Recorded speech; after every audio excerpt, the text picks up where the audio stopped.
I wish you could see how big the smile was on my face.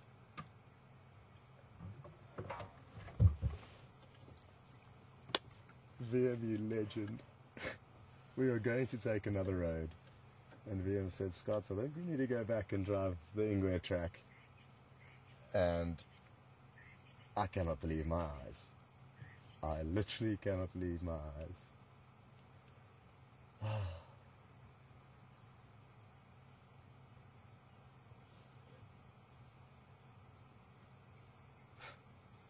Literally lost for words.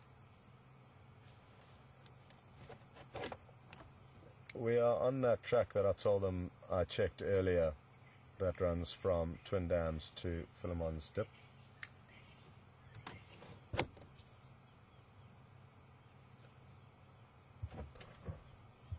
Well,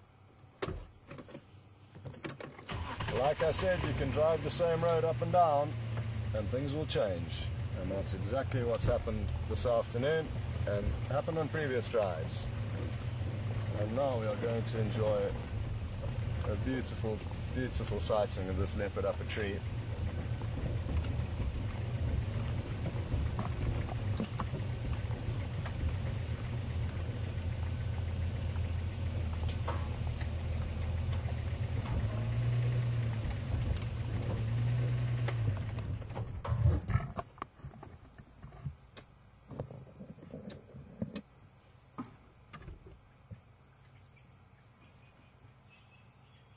Well, that right there, folks, is an incredible, incredible view, and one that I hope you're all really soaking in and enjoying, because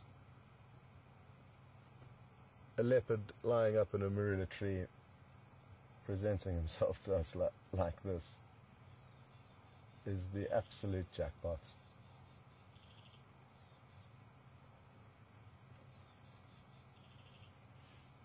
No, I wonder if there's not a kill nearby. He is panting quite heavily, and yes, it is still fairly warm this evening. It certainly is. But I think that panting is due to the fact that he's got a full belly and all that meat is pushing up against his diaphragm, therefore forcing him to take shorter breaths than he regularly would be able to without a full belly. Interesting that it is up a tree though, because when they are full bellied they're less inclined to go up trees because it's a bit more comfortable on the ground. Although as you can see there, he does look extremely comfortable.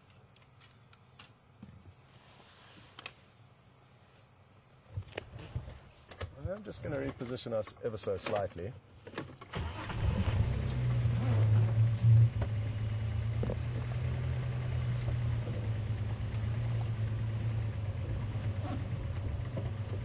Just to preempt if he does come down this tree, we'll have a great view from here.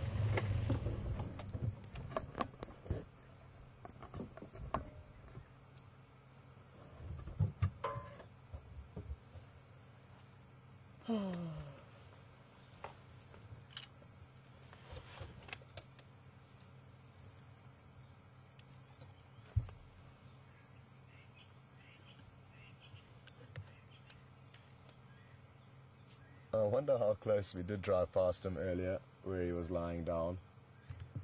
I did hear some rattling testiculars really calling insistently, and I actually said to him, because I stopped and reversed to check where they were alarm calling, didn't see anything, but they could well have been alarm calling at this leopard.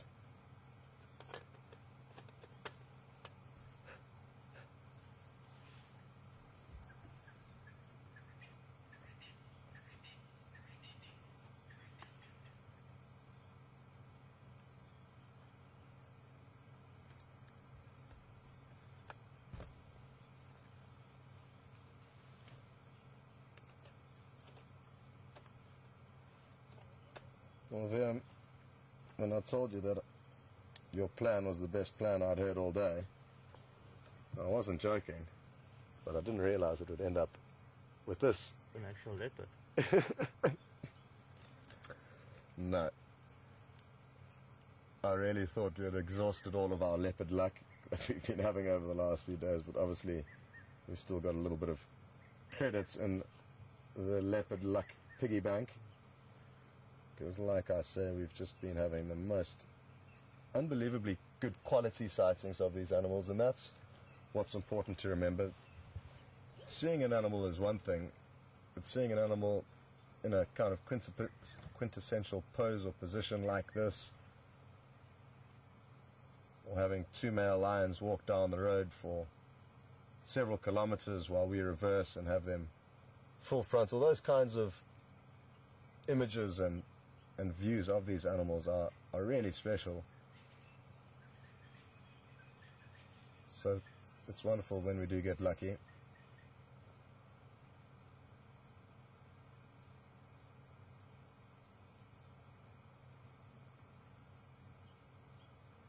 Oh, we've just got a message through from Romeo.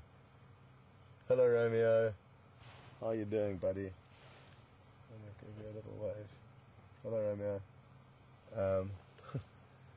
I hope you had a safe trip home this morning, and we're already missing you. And the message from Romeo is that he's already missing us, and I'm sure this sighting doesn't make things any easier for you, Romeo.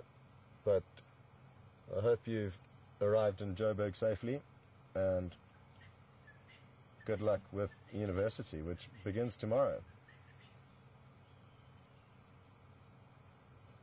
Okay, well, we've got 4 minutes until the end of regular broadcasting. We'll see what happens. If he doesn't show any signs of moving, we will probably not spend too much time over time, but let's just see how it goes.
If we had arrived 15 minutes earlier, we would have had some ridiculous views of this animal with the orange clouds in the background, but no, I'm being greedy. But it is important to note these things, that just a few minutes can make huge differences, especially from a photographic point of view.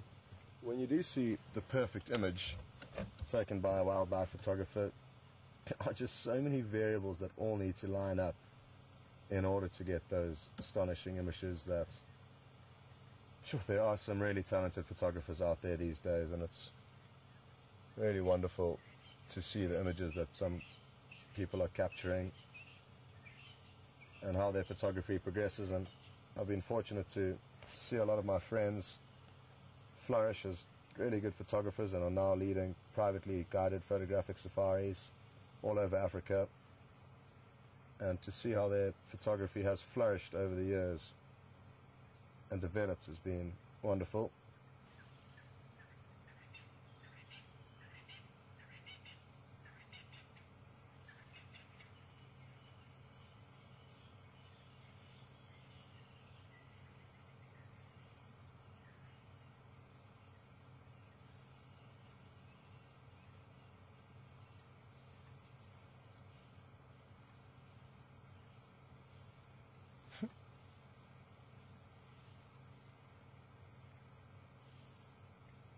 I'm still laughing to myself at how lucky we've been.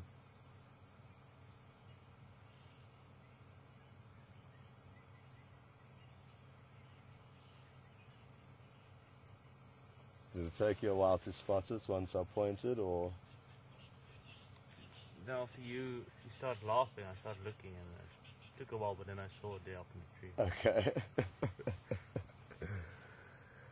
Because I didn't want to say anything, I just pointed and then waited for you to do what you needed to do. So.